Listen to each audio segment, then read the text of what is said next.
Hello everyone.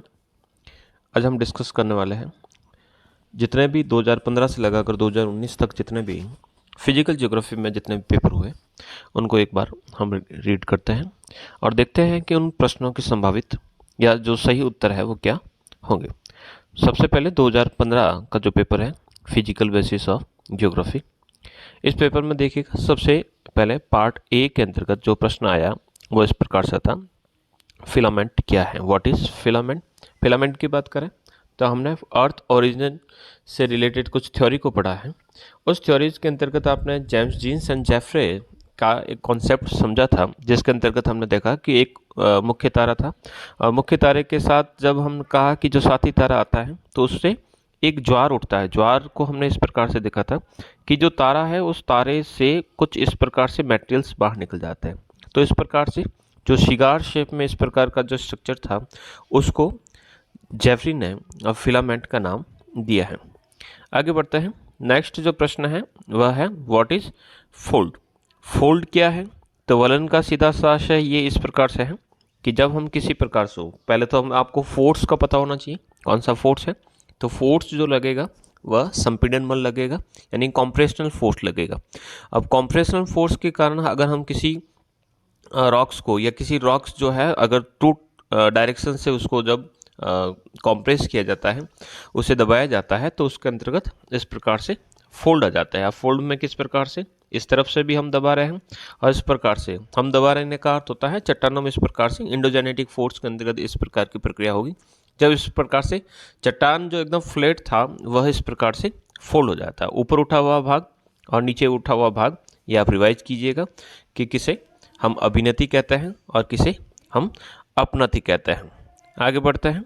तीसरा जो प्रश्न है वह दे रखा है भूकंप क्या है। अब भूकंप का सीधा है कि अर्थ के अंतर्गत वाइब्रेशन हो रहा है। अब ये अर्थ के अंतर्गत वाइब्रेशन यानी ड्यू टू इंडोजेनेटिक फोर्स, अगर अर्थ के इंटीरियर पार्ट में अगर किसी प्रकार का कोई एक्टिविटी हो और जिसके कारण अर्थ के सरफेस पर अगर आप वाइब्रेशन रिसीव कर रहे हो तो उसे हम भूकंप कहेंगे। यानी जो धरातल है उस धरातल पर जो कंपन है उस कंपन को हम भूकंप कहते हैं। फिर है क्षतिपूर्ति तल। क्षतिपूर्ति तल जो 4 नंबर प्रश्न है, जो हमने थ्योरीज पढ़ी है, जैसे कि हमने एक तो प्राट को पढ़ा, प्राट के साथ साथ हमने एरी को पढ़ा। तो उन थ्योरीज के अंतर्गत आपने देखा होगा कि जो थ्योरीज है प्राट एंड एरी, तो एरी के अंतर्गत जो कह सकते हैं कि उन्होंने जड़ का कॉन्सेप्ट दिया। इसी प्रकार से जो प्राट है, तो प्राट का जो कॉन्सेप्ट था वह कहते हैं कि जितने भी जो स्ट्रक्चर्स है, यानी माउंटेन है या प्लेट्यूज है या फिर प्लेन्स है, ये सारे के सारे जो हैं एक ऐसे गहराई पर उन सब का जो भार होता है वह बराबर हो जाता है। यानी जितने भी जो कॉलम होंगे वह ऊपर से ऊंचे नीचे दिखाई दे रहे हैं, लेकिन काफ़ी ज़्यादा गहराई पर अगर जाएंगे तो सभी जो हैं वह एक स्ट्रक्चर यानी उन सभी का जो भार होगा वह एक जैसा देखने को मिलेगा। तो इसको जिसको अलग अलग क्षतिपूर्ति तल, जैसे कि ये कहा है क्षतिपूर्ति तल का जो कॉन्सेप्ट है ये तो दिया प्राट ने, यानी लॉ ऑफ कंपनसेशन कहते हैं। यानी ऊंचे स्तंभों का घनत्व कम और जो छोटे स्तंभ होंगे उसका घनत्व अधिक, यानी पर्वतों का घनत्व अधिक होगा और जो ओशन क्रस्ट है उसका घनत्व कम होगा और बैलेंस बना रहेगा। तो बैलेंस जो बनेगा वो किसी एक रेखा पर, हमने इस प्रकार का स्ट्रक्चर बनाए कि कुछ पर्वत है, कुछ माउंटेन है, कुछ प्लेट्यू है, तो यहाँ पर ये जो सबसे नीचे वाला जो बेस होता है वह सबका बराबर हो। ऊपर से ये छोटे बड़े दिखाई दे सकते हैं लेकिन नीचे की तरफ सबका भार बराबर होगा। तो ये प्राट का कॉन्सेप्ट है, लेवल ऑफ कंपनसेशन। नेक्स्ट आगे बढ़ते हैं। फिर दे रखा है नेक्स्ट जो प्रश्न है वह दे रखा है भूसन्नति। भूसन्नति का जो कॉन्सेप्ट है ये आया है आपके पर्वतों से संबंधित। ऐसे प्रश्न भी कई बार पूछ लेते हैं। पर्वतों के अंतर्गत जो है एक पर्वत निर्माण की प्रक्रिया के अंतर्गत दे रखा है। भूसन्नति को आप इस प्रकार से समझ लीजिएगा, ये एक प्रकार के स्वेलो बेसिन्स है। स्वेलो बेसिन्स को हम इस प्रकार से समझ सकते हैं कि अर्थ के स्ट्रक्चर पर अगर इस प्रकार का कोई बेसिन है, उस बेसिन के अंदर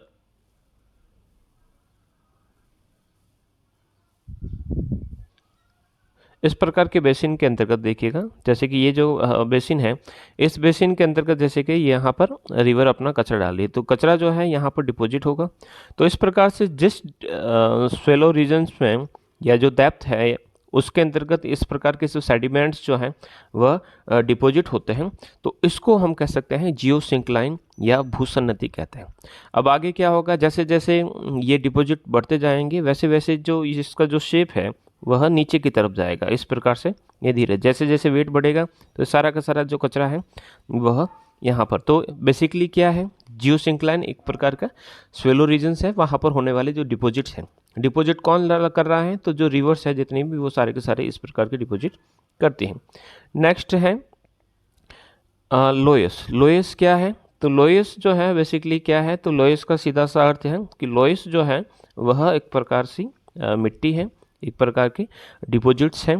डिपॉजिट्स जो हैं फ्रांस के अल्सास प्रांत से होता है, और फ्रांस के अल्सास प्रांत से ये जो डिपॉजिट्स है ये उठकर सीधा सीधा पहुंच जाता है चाइना, और चाइना के अंतर्गत इस प्रकार के जो डिपॉजिट होते हैं विदाउट लेयर सिस्टम का एक डिपोजिशन देखने को मिलता है। टैल्कम पाउडर जितना महीन जो पाउडर होता है उतनी महीन मिट्टी सी होती है, जिसके अंतर्गत लेयर्स नहीं देखने को मिलती हैं। और इस प्रकार की इंट्राजोनस जो मिट्टी होती है जो किसी एक क्षेत्र में वहाँ पर यानी चाइना के अंतर्गत इस प्रकार की मिट्टी नहीं पाई जाती है, लेकिन फिर भी यहाँ पर ये उड़कर वहाँ पर इस प्रकार के जमाव पाए जाते हैं। नेक्स्ट साइक्लोन क्या होता है, तो साइक्लोन और एंटी साइक्लोन। साइक्लोन बेसिकली ये लो प्रेशर जोन यानी लो प्रेशर जोन के अंतर्गत जब कहीं पर लो प्रेशर होता है तो चारों तरफ से जो है वह हवाएं जो होती हैं उस तरफ कन्वर्ज होती हैं। तो ऐसी स्थिति में जब टू डिफरेंट नेचर की यानी गर्म या ठंडी हवाएं जो हैं इस प्रकार से मिलती हैं, तो उसके अंतर्गत जो साइक्लोनिक यानी जो हवाएं जो हैं वो इस प्रकार से गोल गोल घूमने लग जाती हैं, तो उसको हम साइक्लोन कहते हैं। वही बेसिकली जब कह सकते हैं कि यही उल्टा सिस्टम होता है, जैसे कि इसके अंतर्गत हमने कहा कि सेंट्रल के अंतर्गत लो प्रेशर है, लेकिन अगर सेंट्रल के अंतर्गत हमने हाई प्रेशर रख लिया और हाई प्रेशर से अगर हवाएं जो हैं वह बाहर की तरफ जा रही, इस प्रकार की जो सिचुएशन रहेगी उसको हम एंटी साइक्लोन के नाम से जानते हैं। नेक्स्ट है अपसोर एंड उपसोर, एफेलियन एंड पेरिहेलियन। अप से अप याद रखिएगा, एपेलियन यानी अपसोर, और उपसोर यानी आपका पेरिहेलियन। अब बेसिकली ये क्या है, ये जो है दोनों ही जो कॉन्सेप्ट लाए गए हैं ये आपके लाए गए हैं जो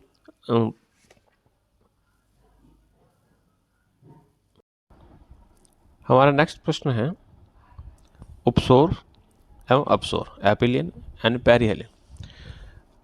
अपसोर यानी एपिलियन का अर्थ क्या होता है कि जब सूर्य के चारों ओर पृथ्वी जब रिवोल्यूट करती है, परिक्रमण करती है, इस स्थिति में 4 जुलाई के दिन सूर्य के सबसे दूर यानी जुलाई के दिन में ये या जुलाई के माह में जो 4 तारीख है वहाँ पर सूर्य सबसे, यानी हम इसको इस प्रकार से समझ सकते हैं कि ये बीच में सन है। अब सन के अराउंड जो है वह अर्थ जो है वह रोटेट हो रहा है। तो अर्थ किस प्रकार से रोटेट हो रहा है, तो अर्थ जो है वह आप देखिएगा जैसे कि अर्थ एक स्थिति यहाँ पर है और एक स्थिति हम यहाँ पर मान लेते हैं। तो ऐसी स्थिति में अगर देखेंगे कि सन से ये जो स्थिति है ये नज़दीक है और ये वाली दूर है, तो ऐसी स्थिति में जो पृथ्वी जब सूर्य के बिल्कुल निकट होती है तो निकट वाले स्थिति को तो हम कहते हैं उपसोर यानी पेरिहेलियन। पेरिहेलियन से पी से पास याद रखिएगा, यानी जब पृथ्वी सूर्य के बिल्कुल निकट होती है तो उसे पेरिहेलियन यानी पास की स्थिति कहते हैं। ये स्थिति हमेशा जनवरी को होती है, लगभग 3 जनवरी के आसपास ये स्थिति होती है। और जब बहुत दूर होती है यानी जो पृथ्वी जो है वह सूर्य से काफ़ी दूर होती है, तो इस प्रकार की स्थिति को हम जो कहते हैं वह कहते हैं एपिहेलियन यानी अप यानी दूर और उप यानी पास। तो वापस मैं पुनः बता देता हूँ कि जैसे कि ये जो है पथ, और इस पथ पर अगर देखेंगे कि जो सूर्य है, अब सूर्य के चारों तरफ मान लीजिए बीच में सूर्य है और जो पृथ्वी है एक तो बिल्कुल पास हो जाती है और एक बिल्कुल दूर आ जाती है। तो ऐसी स्थिति में जो दूर वाली स्थिति है उस दूर वाली स्थिति को तो हम कहते हैं अपसोर, जो कि जुलाई में होता है, और जब बिल्कुल पास होता है जनवरी के माह में तो उसे हम उपसोर या पेरिहेलियन के नाम से जानते हैं। नेक्स्ट आगे बढ़ते हैं। नेक्स्ट जो प्रश्न है, लाल मृत्तिका। लाल मृत्तिका क्या होती है? एक और स्थिति यहाँ पर आप देखेंगे कि जब यहाँ पर स्थिति कुछ इस प्रकार की हो कि सूर्य और चंद्रमा दोनों पृथ्वी के एक ओर, जैसे कि यहाँ पर हम अर्थ बना लेते हैं, यहाँ पर सन है और यहाँ पर हम बना देते हैं मून। तो अर्थ के दोनों जो है एक तरफ हो, दोनों एक तरफ की स्थिति हो तो उसे हम कंजक्शन या युति के नाम से जानते हैं। ये जो स्थिति है ये आपकी युति के नाम से जानी जाती है। और इसी प्रकार से दूसरी जो स्थिति है जिसे हम कहते हैं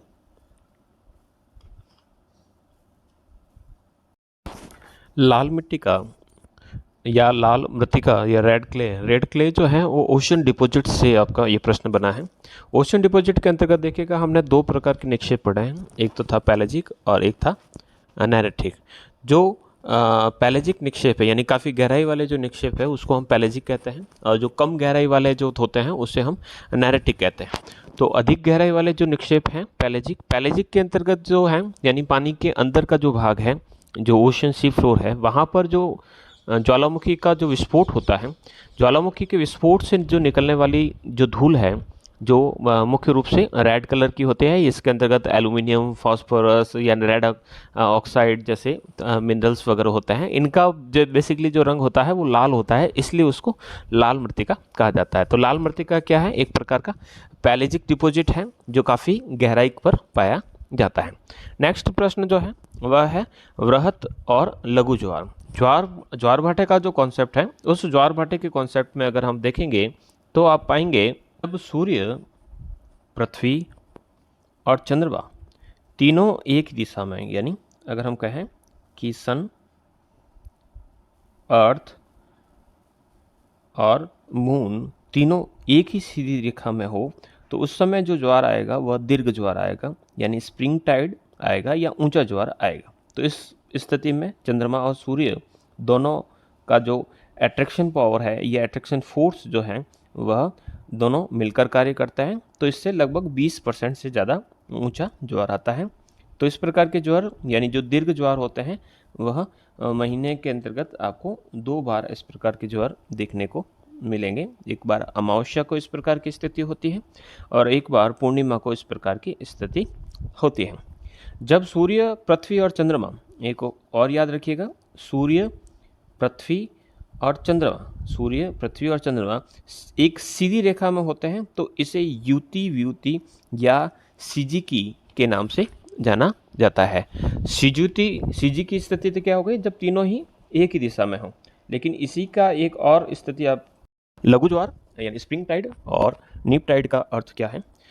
स्प्रिंग टाइड यानी ऊंचा ज्वार। ऊंचा ज्वार कब आएगा? जब सूर्य और चंद्रमा दोनों जो है वह पानी खींच रहे हैं अपनी तरफ पृथ्वी से।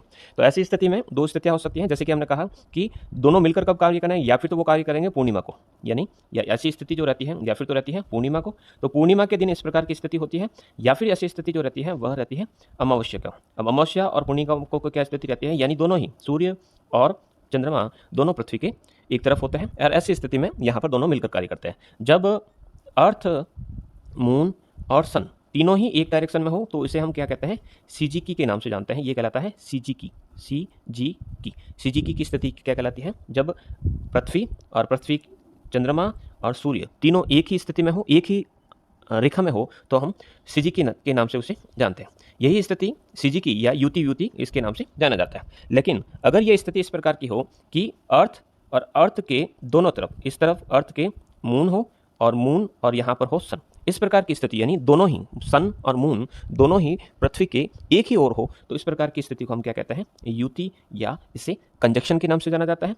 यही स्थिति जो है थोड़ी सी अलग हो, अलग का अर्थ यहाँ पर इस प्रकार से है कि कंजक्शन, और दूसरा होता है ऑपोजिशन। ऑपोजिशन में क्या होगा? जब सूर्य और चंद्रमा के बीच में पृथ्वी हो, यानी इस तरफ है सन, इस तरफ है मून और बीच में है हमारा अर्थ, इस प्रकार की स्थिति है तो उसे हम व्युति के नाम से जानते हैं। तो यहाँ पर हमने 3 शब्दों को सीखा है। एक है सिजिकी।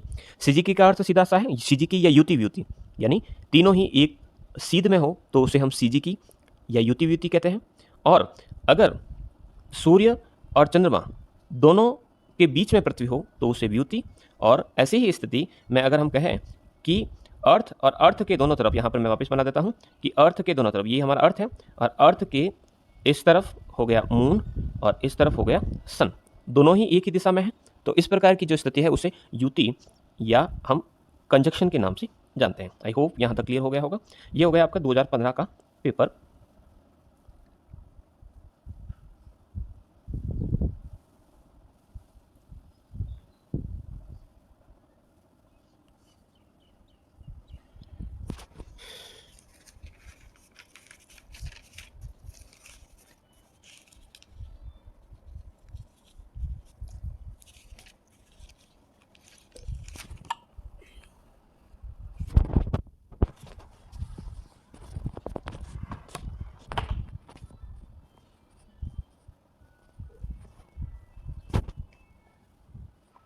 रुक करते हैं पार्ट बी की तरफ। पार्ट बी के अंतर्गत देखिएगा James Jeans and Harold Jeffrey.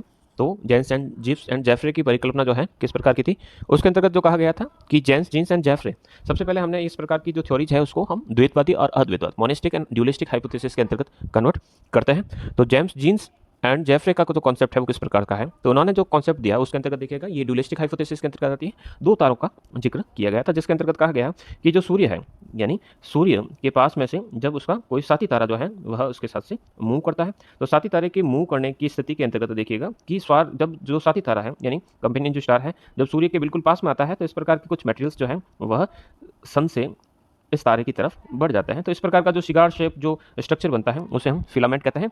फिर कालांतर में यानी काफ़ी टाइम के बाद यही जो स्ट्रक्चर है ये धीरे धीरे टूटकर जो है आपके जो प्लानिट सिस्टम है उसके अंतर्गत कन्वर्ट हो जाता है। तो इसी प्लानिट सिस्टम को समझाने का प्रयास जो है जेम्स जीन्स एंड जेफरे ने किया। फिर है एडवर्ड स्विस के अनुसार पृथ्वी की आंतरिक परतें। तो एडवर्ड स्विस के अंतर्गत जो इनका जो कॉन्सेप्ट है वह हमारा केमिकल यानी रासायनिक वर्गीकरण के नाम से जाना जाता है। इन्होंने बेसिकली जो अर्थ की जो स्ट्रक्चर है वो इस प्रकार से बताया है। सबसे ऊपर का जो भाग है उसको उन्होंने क्या कहा है कि ये जो है वह सियाल है यानी सिलिका और एल्यूमिनियम से बना है। बीच का जो भाग है उस बीच वाले भाग को इन्होंने क्या कहा है, सीमा कहा है, जो थोड़ा सा लिक्विड फॉर्म के अंतर्गत है। और तीसरा जो भाग है जिसको उन्होंने जो नाम दिया है वह निफे नाम दिया है, निकल और फेरियस से बना हुआ, डेंसिटी इंक्रीज होता है। सियाल का जो डेंसिटी है वह लगभग 2.5 से 2.9 के आसपास मिलता है। 3.5 से लगभग 4.5 के अप्रॉक्सीमेटली सीमा का रहता है। और निफे का जो रहता है वो 11 टू या 8 टू 13 के आसपास इसका जो डेंसिटी रहता है। नेक्स्ट हम बढ़ते हैं। फिर है नेक्स्ट प्रश्न वलन के प्रकार, type of fold. Type of fold की बात करते हैं, प्रकारों की बात करते हैं। तो वैसे तो वलन का सबसे पहले तो कह दीजिए वलन कैसे बनता है। तो वलन का जो निर्माण होता है वह आपके क्षैतिज संचलन यानी हॉरिजॉन्टल जो मूवमेंट होती है उसके कारण चट्टानों में जो लहर नुमा मोड़ पड़ जाते हैं उसे हम वलन कहते हैं। एक भाग ऊपर उठ जाता है, ऊपर उठे भाग को हम अपनति एंटिक्लाइन कहते हैं, और नीचे जो धस जाता है भाग उसको अभिनति यानी सिंक्लाइन के नाम से जानते हैं। अब वेरियस टाइप ऑफ फोल्ड्स की अगर बात करें तो फोल्ड्स के जो प्रकार हैं बहुत सारे होते हैं। जैसे कि अगर हम बात करें सबसे पहला सिमेट्रिकल, तो सिमेट्रिकल का अर्थ क्या होगा, सिमेट्रिकल जो फोल्ड है,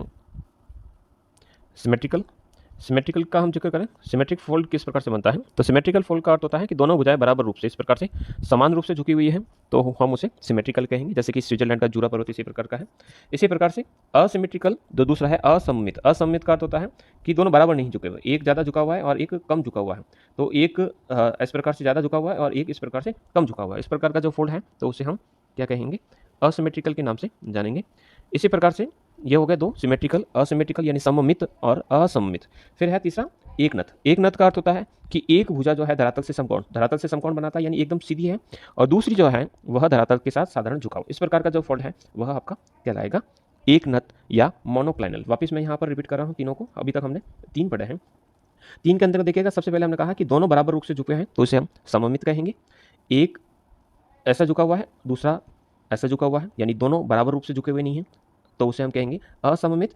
और अगर एक बिल्कुल समकोण पर है और दूसरा जो कह सकते हैं इस प्रकार से झुका हुआ, तो इस प्रकार का जो फोल्ड रहेगा उसे हम मोनोक्लाइनल या एक नत के नाम से जानेंगे। नेक्स्ट जो है वह है समनत। अब समनत का अर्थ क्या होता है, देखो सममित अलग है और समनत अलग है, ठीक है। तो सममित यानी सिमेट्रिकल के अंतर्गत कहा कि हमने दोनों का झुकाव जो है इस प्रकार से होता है, तो ये तो कहलाता है आपका सिमेट्रिकल या सममित। समनत की अगर बात करते हैं तो संपीड़न के कारण जब दोनों दिशाओं से समान दबाव पड़ता है तो वलन की दोनों भुजाएं एक ही दिशा में झुक जाती है, यानी वलन की दोनों भुजाएं जो होती हैं वो इस प्रकार से झुक जाती है। इस प्रकार से जब झुकाव होता है और या एक दूसरे के समानांतर हो जाती है, तो इस प्रकार से देखिएगा ये और ये दोनों एक दूसरे के पैरेलल हो गई, तो इस प्रकार की जो स्थिति होती है उसे हम क्या कहते हैं, समनत या आइसोक्लाइनल के नाम से जानते हैं। फिर कह सकते हैं एक है रिकम्बेंट या परिवलन या श्यानवलन। अब श्यानवलन में भी कुछ ऐसा ही स्ट्रक्चर बनता है। श्यानवलन के अंतर्गत क्या स्थिति होती है कि जब वलन बहुत ज़्यादा यानी बहुत ज़्यादा संपीड़न बल चल रहा है, तो ऐसे स्थिति में वलन की जो दोनों भुजाएं एक दूसरे के पैरेलल हो जाती हैं, इस प्रकार से बिल्कुल इसके ऊपर ऐसी स्थिति हो जाती है, तो उसे हम श्यान या हम रिकम्बेंट फोल्ड के नाम से जानते हैं। फिर है आपका प्रतिवलन। प्रतिवलन क्या होता है, ओवरटर्न। जब बहुत ज़्यादा संपीड़न होता है तो एक भुजा दूसरी भुजा पर उलट जाती है, तो इस प्रकार की स्थिति के अंतर्गत देखिएगा कि एकदम इस प्रकार से ये स्थिति हो गई। ऐसी स्थिति जो होती है तो प्रतिवलन कहते हैं। अब ये प्रतिवलन जो है वह परिवलन यानी श्यानवलन जैसा ही है, लेकिन इसके अंदर थोड़ा सा अंतर है कि प्रतिवलन की जो भुजाएं होती हैं वह बिल्कुल क्षैतिज नहीं होती, बिल्कुल क्षैतिज नहीं होती है। जैसे कि हमने कहा कि श्यानवलन के अंतर्गत जो है वो बिल्कुल इस प्रकार से पैरेलल हो जाता है, लेकिन यहाँ पर एकदम पैरेलल नहीं होता है, हल्का सा उसके अंतर्गत देखिएगा इस प्रकार का झुकाव होता है। तो इस प्रकार का जो होता है उसे तो हम क्या कहते हैं, इसे कहते हैं ओवरटर्न। ये रहेगा OT यानी ओवर टर्न्ड, और ये जो है इसको RB यानी रिकमेंड या हम परिवलन के नाम से जानेंगे। फिर है अवनमन यानी प्लंगिंग। प्लंगिंग का अर्थ होता है जब वलन का अक्ष क्षैतिज तल के समानांतर न होकर समकोण बनाए, यानी इस प्रकार की जो स्थिति है कि वलन जो है वो इस प्रकार से बन जाता है, तो उसे अवनमन कहते हैं। इसके अलावा फिर बचते हैं आपके खुला वलन और बंद वलन। खुला वलन का अर्थ होता है कि अगर वलन की दोनों भुजाओं के बीच जो है जो कोण है वो इस प्रकार का 180 डिग्री से कम और 90 से अधिक है, तो उसे तो हम क्या कहेंगे, ओपन, खुला हुआ। बंद वलन की अगर हम बात करते हैं कि जब वलन की दोनों भुजाओं के बीच में जो है गैप जो है वो इस प्रकार सा जो रहेगा कि इसे हम क्लोज के नाम से जानेंगे या पे बंद वलन कहेंगे। 90 डिग्री से कम यानी ये जो कोण है ये 90 डिग्री से कम बनता है, तो उसे क्लोज यानी इसे तक हम कहेंगे ये तो है हमारा बंद, और इसे कहेंगे हम खुला। खुले के अंदर देखिएगा इस प्रकार से जो गैप है यहाँ पर वो काफ़ी ज़्यादा है, तो उसे हम खुला वलन के नाम से जानेंगे।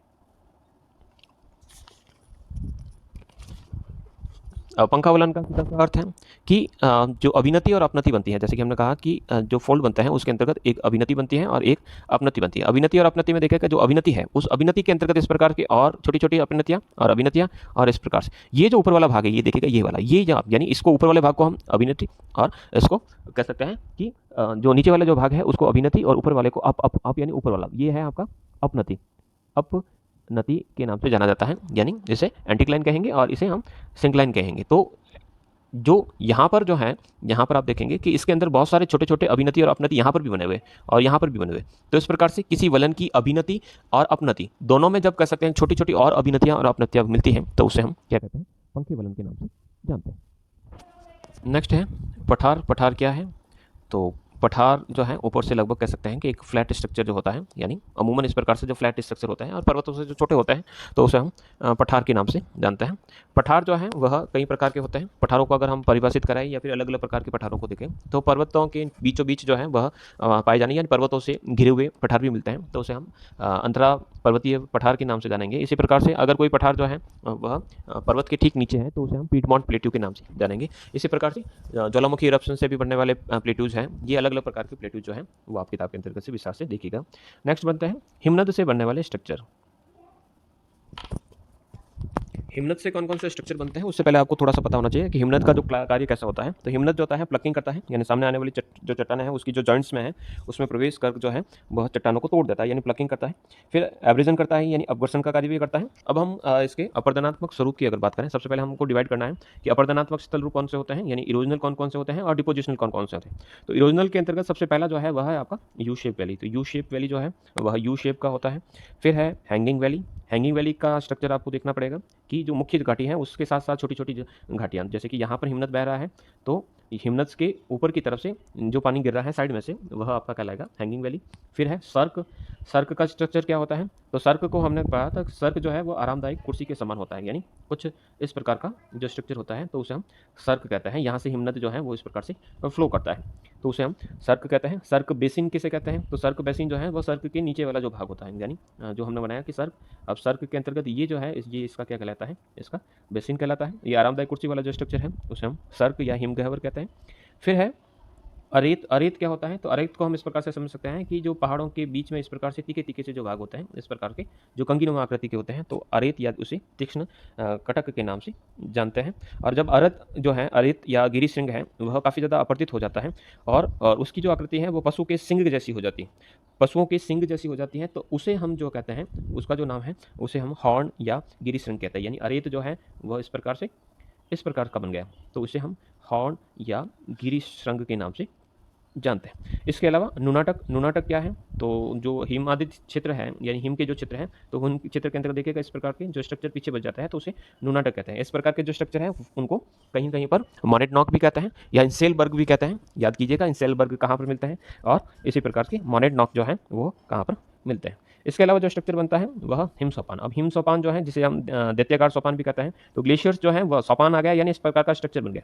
अब इसके अंतर्गत जो है वो पानी किस प्रकार से, यानी ग्लेशियर जो है वह इस प्रकार से नीचे उतर रहा है और आगे बढ़ रहा है, तो इस प्रकार के जो स्टेयर्स यानी सीढ़ियाँ बन जाती हैं, तो इस सीढ़ियों वाले जो स्ट्रक्चर को है हम हिम सोपान कहते हैं। फिर है पैटर्नास्टर झील। तो पैटर्नास्टर जो झील होता है वो किस प्रकार, तो अभी हमने जो पढ़ा है स्ट्रक्चर की जो ग्लेशियर्स हैं, उस ग्लेशियर्स का जो मूवमेंट होता है वो कुछ इस प्रकार से सीढ़ीदार आकृति में होता है। तो यहाँ से जो ग्लेशियर्स मूव कर रहे हैं, इसके ठीक नीचे की तरफ जहाँ पर ग्लेशियर्स का पानी गिरेगा, यानी पानी यहाँ पर गिरेगा, एक यहाँ पर गिरेगा और हम कह सकते हैं यहाँ पर गिरेगा, तो यहाँ पर छोटे छोटे से लेक बन जाते हैं। अब ये कैसे गिरेगा, तो एक सीधा सा कॉन्सेप्ट है कि जब पानी जो है वह ऊपर से यहाँ से नीचे गिरेगा ग्लेशियर, तो जहाँ पर एकदम ग्लेशियर नीचे गिरेगा तो यहाँ पर गड्ढा बन जाएगा जो ग्रीन कलर का दिखा रखा है। तो यहाँ पर जो छोटी छोटी सी झीलें बन जाती हैं उसे हम पैटर्नास्टर लेक्स के नाम से जानते हैं। नेक्स्ट जो है वह है आपका रॉसमोटोनी। अब रॉसमोटोना क्या होता है, ये थोड़ा सा अच्छी तरीके से समझिएगा। भीड़ पीठ शिला, तो अपवर्तित चट्टान होती है, दूर से ऐसा लगता है जैसे कि भीड़ बैठी हुई है, तो उसे रॉसमोटोना के नाम से जानते हैं। अब इसमें क्या स्ट्रक्चर होता है कि ये कुछ इस प्रकार का स्ट्रक्चर बनता है। इस प्रकार के स्ट्रक्चर में देखिएगा कि जो ग्लेशियर्स की जो मूवमेंट है, वो ग्लेशियर की मूवमेंट इस डायरेक्शन में, तो ग्लेशियर जो है धीरे धीरे इस प्रकार से ऊपर चढ़ता है और इस साइड में जो है यहाँ पर ये इरोजन ज़्यादा होता है, क्योंकि यहाँ पर बहुत तेज ढाल होता है। तो यहाँ का जो ढाल, ये तो काफ़ी स्मूथ ढाल होता है, लेकिन यहाँ पर पीछे वाला जो ढाल रहता है वह जो रहता है उबड़ खाबड़ रहता है, तो इसको हम रॉसमोटोना के नाम से जानते हैं। फिर है श्रृंग एवं पुच्छ। श्रृंग और पुच्छ को हम इस प्रकार से समझ सकते हैं, जो ग्लेशियर्स हैं उसके आगे वाले भाग में इस प्रकार से ऊबड़ खाबड़ है। केवल ग्लेशियर्स की डायरेक्शन को ध्यान रखना है यहाँ पर कि ग्लेशियर जो है किस डायरेक्शन, तो ग्लेशियर के सामने वाला जो भाग है वो काफ़ी ज़्यादा कह सकते हैं यहाँ पर ऊबड़ खाबड़ है, और पीछे की तरफ जो ढाल है वो काफ़ी जेंटल है। तो इस प्रकार का जो स्ट्रक्चर है उसे हम क्रैग एंड टेल के नाम से जानते हैं। तो ऐसे ही काफ़ी सारे स्ट्रक्चर्स जो हैं वो ग्लेशियर्स बनाता है। इसी प्रकार से नेक्स्ट जो है डिपोजिशनल वर्क। अब डिपोजिशनल वर्क के अंतर्गत देखिएगा कि डिपोजिशनल वर्क के अंतर्गत कौन कौन से स्ट्रक्चर्स बनेंगे।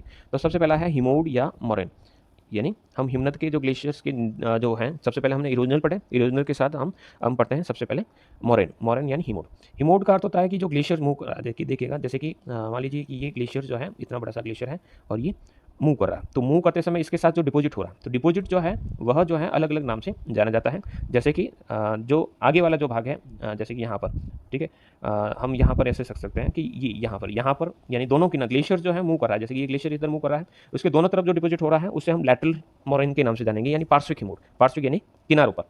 फिर इस स्ट्रक्चर के ठीक नीचे की तरफ, यहाँ पर आप देख मानिएगा कि हम इसके ठीक नीचे की तरफ बात करते हैं, ग्लेशियर्स के ठीक नीचे की तरफ, यहाँ पर जो डिपॉजिट हो रहा है, तो इस डिपॉजिट को हम कहेंगे तलस्थ, यानी जो बॉटम में जो डिपॉजिट हो रहा है। इसी प्रकार की हम बात करते हैं कि मध्यस्थ। मध्यस्थ को हम इस प्रकार से डिफाइन कर सकते हैं कि जब दो ग्लेशियर्स मिल रहे हैं, ये ग्लेशियर्स हो गया और एक ग्लेशियर जो है हम यहाँ बना देते हैं, ये यहाँ पर हमने बना दिया था, थोड़ा सा इसको छोटा कर लेते हैं, यहाँ पर हमने बनाया, ये यहाँ पर हो गया। ये दो ग्लेशियर्स जो है वो मूव कर रहे हैं, इन दोनों ग्लेशियर्स के बीच में कहीं पर डिपॉजिट हो रहा है, जैसे कि ये यहाँ पर दो ग्लेशियर्स के बीच में हो रहा है, तो उसे हम कह सकते हैं बीच वाला, यानी मध्यस्थ के नाम से जानेंगे। और जो सबसे आगे वाला होगा उसे हम आगे वाला कहेंगे, पीछे वाला जो रहेगा उसे हम कह सकते हैं कि आपके पीछे वाला डिपॉजिट कहेंगे। तो ये एक तो रहेगा मोरेन, मोरेन की डिपॉजिट जो रहता है, एक तो रहेगा आपके बिल्कुल आगे की तरफ, जिसको कह सकते हैं कि आपके अंतिम कह सकते हैं, किनारों पर कह सकते हैं, एक बीच में होगा और एक नीचे की तरफ होगा। फिर है ड्रमलिन। ड्रमलिन क्या होता है, उल्टी नाव जैसी स्थिति। उल्टी नाव की स्थिति का अर्थ होता है कि जैसे कि ऐसे स्ट्रक्चर जो है वह मिलते हैं, तो उसे हम ड्रमलिन्स के नाम से कहते हैं, या अंडों की टोकरी के नाम से जाना जाता है। ये डिपोजिशनल वर्क है। देखो ऐसा ही स्ट्रक्चर जो है हमने रॉसमोटोना के रूप में देखा था, तो रॉसमोटोना के अंतर्गत इस प्रकार के जो है वह आपको इरोजनल वर्क था, लेकिन यहाँ पर जो है डिपोजिशन। तो इस प्रकार से मोरेन जो है इस प्रकार से, यानी गोलाश्म, पेबल्स एंड जो क्ले है वो इस प्रकार से डिपोजिट हो जाती है, तो उसे हम क्या कहते हैं, ड्रमलिन के नाम से जानते हैं। ये इस प्रकार से इसको ड्रमलिन के नाम से जाना जाता है। नेक्स्ट जो है ड्रमलिन के बाद एस्कर एस्कर जो है वह क्या है, एस्कर जो है बेसिकली इस प्रकार से कटक यानी लंबे लंबे से कह सकते हैं कि डिपॉजिट्स काफ़ी लंबे इस प्रकार के डिपॉजिट हो जाते हैं ग्लेशियर्स के दोनों तरफ, तो उसको हम एस्कर्स कहेंगे। फिर छोटे मोटे से और रहते हैं एस्कर के बाद कैम, कैम यानी छोटी छोटी सी जो पहाड़ियाँ होती हैं उसे हम कैम कहते हैं, गड्ढे को हम कैटिल कहते हैं, छोटे छोटे से इस प्रकार से जो नुकीले से जो टुकड़े निकलते रहते हैं उसको हम कैटिल के नाम से जाना जाता है। तो ये आपके सारे के सारे हो गए हिमनद से बनने वाले स्ट्रक्चर। फिर है कास्ट स्थलाकृतियाँ। स्थलाकृतियों को मैं यहीं पर हल्का फुल्का समझाता हूँ। तो कास्ट जो है वह आपके यूगोस्लोवाकिया के अंतर्गत जो है चुने वाले जो चित्र हैं वहाँ पर मिलने वाले स्ट्रक्चर हैं। तो यहाँ पर आपने युवाला, पोल्जे या फिर जो कंदराएँ, गुफाएँ, ये सारे के सारे जो है इरोजनल वर्क रहेंगे। तो कुछ होल्स बनेंगे, होल्स जब हैं बड़े बन जाएंगे तो हम हल्का सा फुल्का देख सकते हैं कि इस प्रकार से कह सकते हैं कि होल्स बनेंगे, होल्स फिर काफ़ी बड़े हो जाएंगे तो उनको कह सकते हैं युवाला, पोल्जे के नाम से इस प्रकार से जाना जाएगा।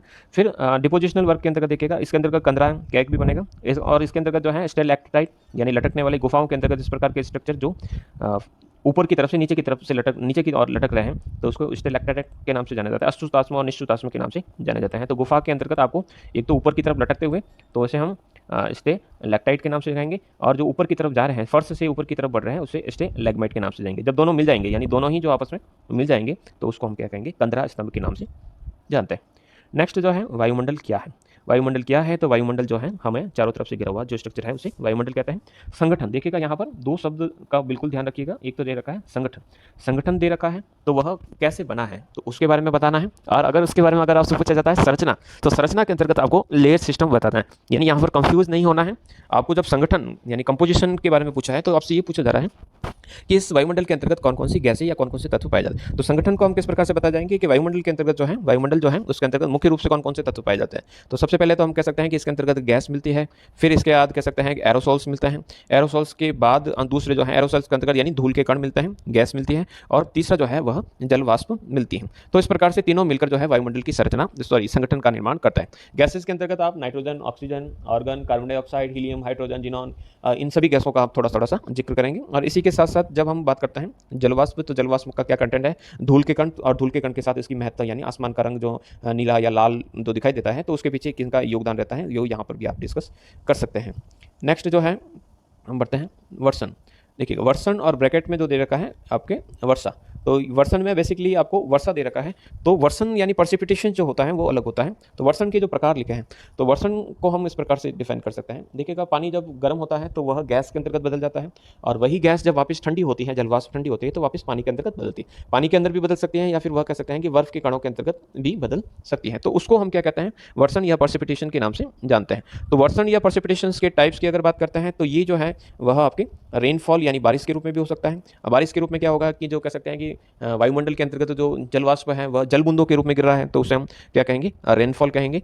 और अगर कह सकते हैं कि वह बर्फ के रूप में गिर रहा है तो उसे हम कह सकते हैं हेलिस्ट्रॉम के नाम से जानेंगे, यानी ओलावृष्टि के नाम से जानेंगे। अगर वह हल्की हल्की बर्फ के रूप में गिर रही है तो उसे हम क्या कहेंगे, स्नोफॉल के नाम से जानेंगे। इसी प्रकार से अगर कह सकते हैं कि टाइप ऑफ प्रेसिपिटेशन के अंतर्गत हम कहेंगे तो एक तो हो गया आपका रेनफॉल हो गया यानी बारिश होगी, स्नोफॉल यानी हिमवर्षा भी होगी, फिर ओलावृष्टि, हेलिस्ट्रॉम भी इसके अंदर रखेंगे, कोहरा इसी के अंदर रखा जाएगा, फिर आद्र जो ओस जो है उसको भी इसी के अंतर्गत रखा जाएगा, पाला जो पड़ना है वो भी इसी के अंतर्गत रखा जाएगा। पाला और ओस के अंतर्गत हमने क्या फ़र्क है, हमने देखा था कि जब पर्सिपिटेशन जो होता है वह अर्थ की सरफेस पर होता है, यानी अर्थ की सरफेस पर ही इतना टेम्परेचर हो गया है कि जो एयर है वह सेचुरेटेड हो गई, तो वह एयर जो है या एयर के अंतर्गत जो मॉइस्चर है वह अगर कह सकते हैं कि अगर वह आइस में कन्वर्ट होता है तो आइस में कन्वर्ट होता है तो उसे हम क्या कहेंगे, पाला कहेंगे। और इसी के अंतर्गत दूसरा जो है कि जो एयर है वो एयर जो है वह जिसके अंतर्गत मॉइस्चर है वह अगर वाटर के अंतर्गत कन्वर्ट हो गया तो उसे हम कहेंगे ड्यू ड्रॉप, या हम कहेंगे कि वहाँ पर जो है ओस गिरी है। तो ओस और पाले के अंतर्गत यही फर्क है कि ओस जो होता है वह पानी के रूप में होता है, पानी की बूंदों के रूप में होता है, और जो पाला होता है वह बर्फ के रूप में देखने को मिलता है। तो ये प्रेसिपिटेशन के प्रकार। फिर हम बात करते हैं हिंद महासागर की धाराएं। महासागर की धाराओं की बात करें तो हिंद महासागर को हम हल्का सा यहाँ पर बना देते हैं। हिंद महासागर की बात करते हैं तो हिंद महासागर के उत्तर में नॉर्थ के अंतर्गत है आपका इंडिया, वेस्ट के अंतर्गत जो है वह है ऑस्ट्रेलिया, और ईस्ट के अंतर्गत है ऑस्ट्रेलिया, और वेस्ट के अंतर्गत जो है वह है आपका अफ्रीका। अब यहाँ पर जो है बीच में से आप देखेंगे यहाँ पर इक्वेटर चलती है। अब इक्वेटर के अंतर्गत अब यहाँ पर 10 धारा मैन सी कौन सी धारा है तो हम यहाँ पर डिस्कस कर देते हैं। पहले तो है एक तो उत्तरी पूर्वी मानसूनी प्रवाह, उत्तरी पूर्वी जो मानसूनी है वह प्रवाह जो है वह पूर्व से पश्चिम की ओर चलती है, यानी पूर्व से, पूर्व हमारा कहाँ पर है, ऑस्ट्रेलिया की तरफ से या इंडिया के ठीक ऊपर की तरफ से। तो यहाँ से जो हवाएं चलती हैं और ये जो हवाएं जो होती हैं वह भारत के नीचे से होती हुई यहाँ पर मलक्का जलडमरू से होते हुए अरब सागर की, अदन सागर की तरफ चढ़ती है। तो उसे हम कह सकते हैं ये जो धारा है ये आपका उत्तरी पूर्वी मानसून कहलाता है। इसी प्रकार से दक्षिणी पश्चिमी मानसून जो होता है वह दक्षिणी पश्चिमी मानसून की जो धारा है वह दक्षिणी पश्चिमी मानसून की धाराएं जो है वह इस प्रकार से चलती है, यानी इंडिया की दोनों तरफ इस प्रकार से चलती है। ये तो रहा 6 महीने उत्तर दक्षिण पश्चिम से हवाएं चलती हैं और 6 महीने उत्तर पूर्व से हवाएं चलती हैं। तो ये मानसूनल विंड्स यहाँ पर चलती हैं। इसी प्रकार से नेक्स्ट जो है वह आपका दक्षिणी हिंद महासागर के अंतर्गत देखिएगा। तो सबसे पहले हमने डिस्कस किया था जब भी महासागर को पढ़ा था कि सबसे पहली जो है वह आपके हवा जो चलती है वह दक्षिणी विषुवतीय गर्म जल धारा यहाँ पर चलती है इस प्रकार से। फिर यह जो धारा है मेडागास्कर के पास जो है यहाँ पर मिल जाएगी, नीचे की तरफ चली आएगी। धाराएं जो है वह एंटी क्लॉक चलती है दक्षिणी गोलार्ध के अंतर्गत और क्लॉकवाइज चलती है उत्तरी गोलार्ध के अंतर्गत। तो हम दक्षिणी गोलार्ध की बात करते हैं तो ये जो धारा है ये कहलाएगी मेडागास्कर जो है, वहाँ पर 2 मेडागास्कर बना लेते हैं हम। यहाँ पर मेडागास्कर के पास ये 2 भागों में बढ़ जाती है। एक शाखा मेडागास्कर से परे दक्षिण की तरफ चली जाती है, यानी मेडागास्कर से पास में दक्षिण की तरफ चली जाती है। और दूसरी जो धारा है वो यहाँ पर, यानी बेसिकली ये जो 1 नंबर जो धारा है जो हमने यहाँ पर पढ़ी, ये 1 नंबर धारा है वह यहाँ पर 3 और 2 लिख देते हैं कि 2 जो है 2 वाली जो धारा है उस धारा को हम क्या नाम देते हैं, 1 3 वाली को हम क्या नाम देते हैं। तो ये जो धारा है 2 भागों में बैठ जाती है। तो जो धारा यहाँ पर मोजाम्बिक चैनल में प्रवेश करती है यानी 3 नंबर, ये बीच में है आपका मेडागास्कर अफ्रीका के ठीक नीचे, 3 नंबर को हम क्या कहते हैं, मोजाम्बिक की धारा कहते हैं। और जो 2 नंबर लिख रखा है इसको हम अगुलहास के नाम से जानते हैं, अगुलहास की धारा। फिर अगुलहास की जो धारा है वह वापस ड्रिफ्ट हो जाएगी। जब सबसे पहले वापस मैं यहाँ पर बना देता हूँ। सबसे पहले हम बात करते हैं इक्वेटर के पास में सबसे पहली धारा जो दक्षिणी इक्वेटोरियल धारा नीचे की तरफ मुड़ी, मेडागास्कर के पास 2 भागों में बढ़ गई, एक मेडागास्कर के और अफ्रीका के बीच में मोजाम्बिक चैनल से, एक अगुलहास। फिर यहाँ पर बन जाएगी ड्रिफ्ट, ठीक है, दक्षिणी पछुआ पवन ठंडी ड्रिफ्ट। और फिर ऑस्ट्रेलिया के पास से ये धारा वापस आ जाएगी तो उसे हम कहेंगे पश्चिमी ऑस्ट्रेलिया की धारा। यहाँ पर जो है, यहाँ पर मैप के अंतर्गत हल्का सा मैं बता देता हूँ, यहाँ पर है आपका ऑस्ट्रेलिया, ऊपर की तरफ यहाँ पर है आपका इंडिया, ये इक्वेटर है जो रेड कलर के अंतर्गत हमने लिखा है, ये आपके इक्वेटर है, यहाँ पर इक्वेटर है। इक्वेटर के नीचे ये हो गई साउथ इक्वेटोरियल करंट। फिर यहाँ पर ये दक्षिण की तरफ घूम गई, ये जो है ये है जिसे हम मोजाम्बिक कहेंगे, और ये जो है इसे हम अगुलहास कहेंगे। फिर ये जो है ये आपका ड्रिफ्ट बन जाता है। ड्रिफ्ट हमने कहा था कि पछुआ पवनों के प्रभाव में जब हवाएं घूम जाती हैं तो इसे ड्रिफ्ट कहते हैं। फिर ऑस्ट्रेलिया के पैरेलल इस प्रकार से जो ठंडी धारा चलती है तो ये हमारे ऑस्ट्रेलिया के अंतर्गत डेजर्ट का कारण भी बनती है, तो उसे हम क्या कहते हैं, पश्चिमी ऑस्ट्रेलिया की धारा। तो इस प्रकार से ये आपके हिंद महासागर के अंतर्गत धाराएं पाई जाती कि हम एरी और प्राट को कंपेयर करेंगे कि एरी और प्राट के जो समस्थिति यानी आइसोस्टेसी के जो कॉन्सेप्ट हैं वो क्या कहते हैं। एरी का सीधा सा कॉन्सेप्ट याद रखिएगा। सबसे पहले हम उसके प्रयोगों को ध्यान रखते हैं। आपको याद हो तो एरी ने जो है समान यानी इक्वल डेंसिटी के लकड़ी के टुकड़े लिए थे, वहीं पर जो प्राट है उस प्राट के अंतर्गत उसने अलग अलग मेटल्स के टुकड़ों को काम में लिया था। यानी हम ये कह सकते हैं कि जो एरी है वो बिलीव करता है कि जो डेंसिटी है वह इक्वल रहेगा, और वहीं अगर प्राट की बात करते हैं तो प्राट जो है वो कहेगा कि डेंसिटी जो है वह आपकी अलग अलग प्रकार की रहेगी। तो इस प्रकार से जो समस्थिति यानी जो आइसोस्टेसी का जो कॉन्सेप्ट है, उस आइसोस्टेसी के कॉन्सेप्ट के अंतर्गत एरी और प्राट को यहाँ पर हमें कंपेयर करना है कि एरी क्या कहता है और प्राट क्या कहता है, दोनों के अंतर्गत कहाँ कहाँ पर सिमिलरिटी देखने को मिलती है।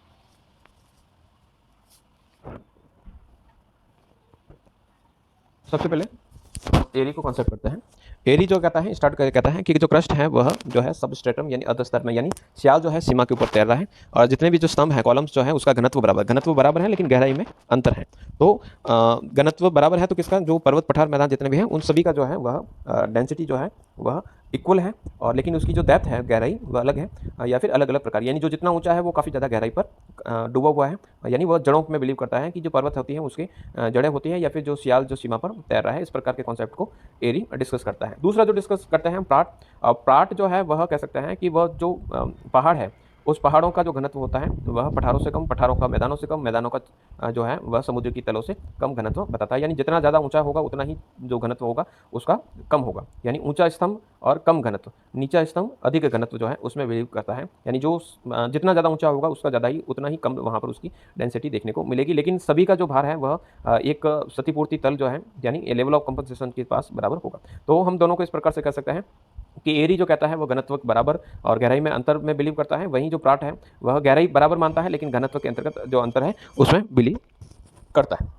फिर नेक्स्ट जो है एरी और प्राट के बाद नेक्स्ट जो कॉन्सेप्ट है ज्वालामुखी क्या है। ज्वालामुखी का अर्थ सीधा सा है कि अर्थ के इंटीरियर पार्ट से जो मेल्टेड मटेरियल है, जो पिघला हुआ जो लावा है या मैग्मा जो है वह अर्थ की सरफेस पर आता है तो उसे हम क्या कहते हैं, या आने की जो प्रक्रिया है तो उसे हम ज्वालामुखी के नाम से जानते हैं। फिर जो कहा गया है कि ज्वालामुखी का वर्गीकरण कीजिए, क्लासीफाई वल्केनो। वह वल्केनो को हम क्लासीफाई यानी उसको अलग अलग बिहाव पे करते हैं, जैसे कि उद्गार के आधार पर। जैसे कि उसका जो इरप्शन होता है तो इरप्शन के बिहाव पर अगर उसको देखना चाहें तो इरप्शन के दो प्रकार के होता है। एक तो होता है आपका सेंट्रल टाइप का होता है, सेंट्रल टाइप का इरप्शन होगा, और एक जो होगा वह फिशर टाइप का होगा। जो सेंट्रल टाइप का होगा यानी बिल्कुल सेंटर से इस प्रकार से पहाड़ बनेंगे, जब दो प्लेट्स जो है कोलाइड करेगी, एक दूसरे से टकराएगी, तो इस प्रकार का आपको इरप्शन देखने को मिलेगा। तो उसमें हवाईयन टाइप है, स्ट्रॉम्बेली टाइप का है, वल्केनो टाइप है, पिलियन टाइप है, विसुविशियस, ये सारे के सारे इसके अंतर्गत रहेंगे। दरारी जो है वह बिल्कुल एकदम शांत तरीके से होता है, लेकिन जो सेंट्रल होगा वह काफ़ी ज़्यादा एक्सप्लोजिव होगा, विस्फोट के साथ होगा। फिर है उद्गार की अवधि के आधार। उद्गार की अवधि के आधार पर हो गया कि उसका टाइम ड्यूरेशन। तो टाइम ड्यूरेशन के अंतर्गत हम सीधा सा रख सकते हैं, एक तो एक्टिव वल्केनो जो अभी भी एक्टिव है, ठीक है, यानी उसमें लगातार जो है वह लावा गैस या गर्म पदार्थ लगातार निकलते रहता है, यानी वो एक्टिव मोड के अंतर्गत है। दूसरा है डॉर्मेंट यानी सुषुप्त या प्रसुप्त, यानी पहले उसमें इरप्शन हो रहा था लेकिन अभी जो है उसमें किसी प्रकार का इरप्शन नहीं हो रहा है, लेकिन आने वाले भविष्य में इस प्रकार की इरप्शन होने की संभावना है, तो उसको हम डॉर्मेंट टाइप का कहेंगे। और तीसरा जो होता है मृत या जिसे कह सकते हैं एक्सटिंक्ट टाइप का कहेंगे। एक्सटिंक्ट टाइप के जो रहेंगे उसके अंतर्गत क्या व्यवस्था रहेगी कि ये जो है अभी कह सकते हैं कि लंबे समय से इसमें किसी प्रकार इरप्शन नहीं हुआ है, जैसे कि आपका ईरान का कोई सुल्तान है, देवबंद है, म्यांमार का माउंट पोपा है, अफ्रीका का किलिमंजारो है, वो इसी प्रकार के एक्सटिंक्ट यानी अब मर चुके हैं, अब उसमें किसी प्रकार के इरप्शन होने की संभावना नहीं है। का अपर्दन चक्र, तो डेविस का अपर्दन जो चक्र है काफ़ी बड़ा कॉन्सेप्ट है, इंपॉर्टेंट भी है। टाइप सी वैसे जो पार्ट सी है शायद इस बार आपको नहीं करना है, फिर भी थोड़ा सा छोटा प्रश्न भी आ सकता है। तो डेविस का जो इरोजनल साइकिल है, तो डेविस जो कहता है कि जो अपर्दन होता है वह क्या कहता है, ट्राइकट यानी संरचना, प्रक्रम और अवस्था, यानी स्ट्रक्चर, प्रोसेस एंड स्टेज जो है डेविस के ट्राइकट है। और इसमें कोई भी जो स्ट्रक्चर है जो काफ़ी ऊपर उठा हुआ है वह कह सकते हैं धीरे धीरे कट कर यानी संरचना, प्रक्रम और अवस्था के बाद कट कर एक सेपलेस प्लेन के अंतर्गत कन्वर्ट हो जाता है। उस सेपलेस प्लेन को उन्होंने जो नाम दिया वो पेनिप्लेन दिया। पेनिप्लेन के अंतर्गत छोटे से स्ट्रक्चर बिना कटे रह जाता है, उसको मोनोड के नाम से जाना जाता है। आई होप आपको यही कुछ याद आ गया होगा। आगे बढ़ता है, नेक्स्ट जो है वायुदाब क्या है। तो वायुदाब क्या है, तो वायुदाब का अर्थ सीधा सा है कि वायुदाब जो है वह अर्थ या वायुमंडल की जो गैसें हैं जो अर्थ पर अपना जो प्रेशर डालती हैं उसे हम वायुदाब कहते हैं। कॉलम में यानी उसके जो एयर कॉलम है वो कितना प्रेशर अर्थ सरफेस पर डालती है। फिर है विभिन्न प्रेशर बेल्ट। तो प्रेशर बेल्ट की अगर बात करते हैं तो देर आर जो प्रेशर बेल्ट्स की अगर बात करते हैं तो कितने प्रेशर बेल्ट होते हैं हम हल्का सा यहाँ पर डिस्कस करते हैं। तो प्रेशर बेल्ट जो होते हैं अर्थ के अंदर हम देखेंगे टू टाइप से हम डिवाइड कर सकते हैं, थर्मल और डायनामिक। थर्मल और डायनामिक यानी फर्स्ट थर्मल, यहाँ पर मैं ग्रीन कलर से थर्मल बेल्ट को बना देता हूँ, यानी जो टेम्परेचर से मिलते हैं। तो सबसे पहले आपका रहेगा नॉर्थ और साउथ का जो पोलर रीजन है, तो यहाँ पर जो है अगर टेम्परेचर कम है तो यहाँ पर आपको हाई प्रेशर मिलेगा, यहाँ पर भी आपको हाई प्रेशर मिलेगा, और इक्वेटर के पास आपको टेम्परेचर काफ़ी ज़्यादा मिलता है तो यहाँ पर आपको लो प्रेशर मिलेगा। ये तीनों ही जो है वह तो रहेंगे आपके थर्मल बेल्ट। थर्मल बेल्ट के बाद जो रहते हैं वो रहते हैं आपके डायनामिक। तो डायनामिक दो बनते हैं ऊपर की तरफ और दो बनते हैं नीचे की तरफ। तो ये एयर के राइजअप होने के कारण या सबसाइड होने के कारण, यानी एयर नीचे आ रही है उसके कारण बनते हैं, या फिर एयर ऊपर जा रही है तो उसके कारण, यानी डायनामिक प्रोसेस के कारण बनती है। तो यहाँ पर आपका सब पॉलर रहेगा, मैं एस पी लिख रहा हूँ, सब पॉलर जो रहेगा ये आपका लो प्रेशर रहेगा। फिर आपके ट्रॉपिकल के पास जो है लो प्रेशर के पास यहाँ पर जो है उपोष्ण उच्च वायु यानी टेम्परेट हाई प्रेशर जो रहेगा, यहाँ पर आपको टी हाई प्रेशर का बेल्ट मिलेगा। ऐसे ही आपको दक्षिणी गोलार्ध में मिलेंगे। तो टोटल जो बेल्ट मिलेंगे आपको वह रहेंगे 7 में से 4 तो हैं आपके डायनामिक और 3 जो है वह आपके थर्मल बनेंगे। आई होप यहाँ तक हो गया होगा। फिर है ज्वार भाटा। तो ज्वार भाटा को आपको लिखना है कि ज्वार भाटा जो होता है कितने प्रकार का होता है और किस प्रकार से ज्वार भाटा जो है सूर्य और चंद्रमा की आकर्षण शक्ति के प्रभाव के कारण। इसी क्लास के अंतर्गत हमने हल्का सा इसको डिस्कस किया कि ऊंचे ज्वार और नीचे ज्वार कैसे होते हैं। युति क्या होती है, युति यानी कंजक्शन और ऑपोजिशन क्या होता है। तो हल्का से यहाँ पर मैं आपको बता देता हूँ कि युति की जो स्थिति है, पहले तो है सीजीकी के अंतर्गत कहा है कि जो अर्थ फिर मून एंड सन तीनों किसी भी डायरेक्शन में ऊपर नीचे हो सकते हैं, तो ऐसी स्थिति होती है तो उसको हम कह सकते हैं सीजीकी के नाम से जानते हैं। फिर है युति यानी कंजक्शन के अंतर्गत क्या है कि अर्थ के दोनों तरफ मून और जो सन है दोनों इस तरफ जो ऊपर वाली स्थिति है तो उससे तो हम कहेंगे कंजक्शन। लेकिन व्युति की स्थिति में क्या रहेगी कि व्युति की स्थिति में एक तरफ अर्थ है और एक तरफ जो है मून है, यानी बीच में अर्थ बना लेता है, इस तरफ मून बना लेते हैं और इस तरफ सन बनाता है। अर्थ के दोनों तरफ अपोजिट साइड में है तो उसको अपोजिशन या व्युति के नाम से जानेंगे। तो इस प्रकार से वहाँ पर ज्वार और भाटा की स्थिति होती है। तो इस प्रकार से ये 2015 का आपका पेपर फिजिकल ज्योग्राफी का पूरा होता है। Thank you.